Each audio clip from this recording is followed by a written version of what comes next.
Truck ड्राइवरों के लिए पीएम मोदी से भिड़ा नवरत्न, दे दी बड़ी चुनौती।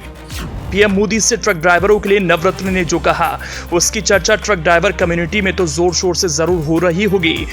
कहने वाले तो कह रहे, नवरत्न तो ट्रक ड्राइवरों के लिए मोदी से ही लड़ गया। नवरत्न में तो गजब की है हिम्मत। जी हां, नवरत्न के इस जज्बे की चर्चा तो ट्रक ड्राइवर कम्युनिटी के बीच खूब हो रही है। हर किसी की जुबान पर नवरत्न का यह अंदाज तो होगा। आपस में सब बात तो जरूर कर रहे होंगे। 12 साल के इस लड़के ने तो अपने लिए पीएम मोदी से लड़ाई मोल ले ली। मोदी के खिलाफ ही बड़ी बात कह दी।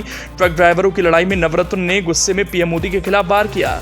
2024 के आते ही अखिलेश के पक्के वाले समर्थक, नन्हे समाजवादी के तौर पर विख्यात नवरत्न यादव को सबसे पहले इतने गुस्से में शायद ही किसी ने देखा होगा।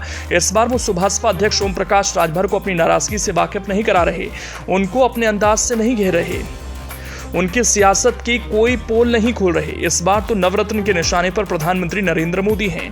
पीएम मोदी की ओर से लिए गए एक फैसले पर ऐतराज जता रहे हैं। ट्रक ड्राइवर कम्युनिटी का साथ दे रहे हैं, जिस पर सरकार की ओर से फैसला थोपने की कोशिश की गई। पीएम मोदी से नवरत्न इस कदर नाराज हैं कि उसने उन्हें खुलेआम चुनौती दे दी। पीएम मोदी को लेकर एक ऐसी भविष्यवाणी कर दी जिसे सुनेंगे तो यही कहेंगे, नवरत्न तो वाकई गुस्से की आग में जल रहा है।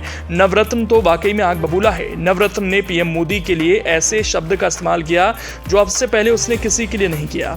उन शब्दों के जरिए नवरत्न ने पीएम मोदी की राजनीति पर बड़ी भविष्यवाणी कर दी। नवरत्न अब तक सपा अध्यक्ष अखिलेश यादव की राजनीति को धार देने के लिए अपनी आवाज बुलंद करता रहा, लेकिन अब की बार नवरत्न एक ऐसी कम्युनिटी के लिए सीधे सीधे अपने शब्दों के जरिए प्रधानमंत्री नरेंद्र मोदी को घेर रहा है, जिसके लिए मोदी सरकार एक ऐसा कानून लेकर आई जिसका विरोध ट्रक ड्राइवर कम्युनिटी ने अपने शब्दों में किया। शुरुआत में शासन में बैठे रहनुमाओं ने उन्हें हल्के में लिया। इसे मध्य प्रदेश से वायरल हुए वीडियो को देखकर समझ सकते हैं। अच्छे से बोलो, समझ के है क्या बोल रहे हो, समझ रखो। क्या करोगे तुम? क्या पुकारो तो औकात तुम्हारी? यही तो चीज है सर, हमारा यही लड़ाई, हमारी कोई नहीं, ये कोई लड़ाई ऐसी होती है। हम हाथ छोड़ के आपसे नहीं। मध्य प्रदेश के शाजापुर के डीएम आईएएस किशोर कन्याल ट्रक ड्राइवरों के साथ बैठक कर रहे थे। डीएम साहब हड़ताल खत्म करने के लिए कह रहे थे। उसी दौरान ट्रक ड्राइवरों को उन्होंने कह दिया, क्या औकात है तुम्हारी? ट्रक ड्राइवरों ने तब कहा कि यही तो लड़ाई है कि कोई औकात नहीं है हमारी। अब इस तरह के ढेरों वायरल वीडियो को देखकर नवरत्न यादव को पीएम मोदी पर गुस्सा आ गया। उसने पीएम मोदी को खरी खोटी सुना दी। 5,000 10,000 कमाता है, कहाँ से हो देगा? आज तो 7,000 रुपए 10 साल जेल।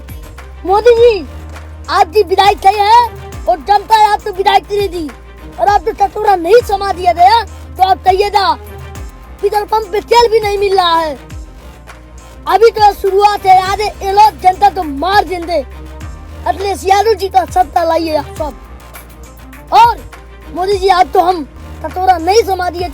नवरत्न कह रहा है, मोदी जी जिस तरह से आपने ट्रक ड्राइवरों के खिलाफ कानून लाने की कोशिश की, इसका खामियाजा तो भुगतना पड़ेगा। आपको तो वोट नहीं मिलेगा, किसी भी कीमत पर हम आपको तीसरी बार प्रधानमंत्री नहीं बना देंगे। ट्रक ड्राइवरों ने जब नवरत्न की ये बात सुनी होगी तो उन्होंने तो जरूर कहा होगा, शुक्रिया शुक्रिया नवरत्न, तुमने ऐसे दौर में साथ दिया। आपको बता दें कि मोदी सरकार ने ट्रक ड्राइवरों के खिलाफ हिट एंड रन कानून लेकर आई। नए कानून के तहत सड़क दुर्घटना के मामलों में 7 लाख का जुर्माना और 10 साल की सजा का प्रावधान किया गया। इसे लेकर देश के अलग अलग राज्यों में ट्रक ड्राइवरों ने विरोध प्रदर्शन किया। हालांकि हड़ताल खत्म हो गई है, लेकिन ड्राइवरों के प्रदर्शन की वजह से कुछ स्थानों पर ईंधन की कमी की आशंका पैदा हो गई। ट्रांसपोर्टर्स की हड़ताल खत्म होने के बाद भी कई जगहों पर पेट्रोल पंप बंद नजर आए। All India motor transport Congress ने कहा कि इन प्रावधानों की वजह से ट्रक ड्राइवरों को अनुचित उत्पीड़न का सामना करना पड़ सकता है, इसलिए इन्हें वापस लिया जाना चाहिए। हालांकि इन प्रावधानों को अभी तक लागू नहीं किया गया है। सोमवार को शुरू हुई ये देशव्यापी हड़ताल मंगलवार को समाप्त हुई। अधिकारियों द्वारा उनकी मांगों पर विचार करने के आश्वासन के बाद ट्रक चालकों ने हड़ताल वापस ले ली।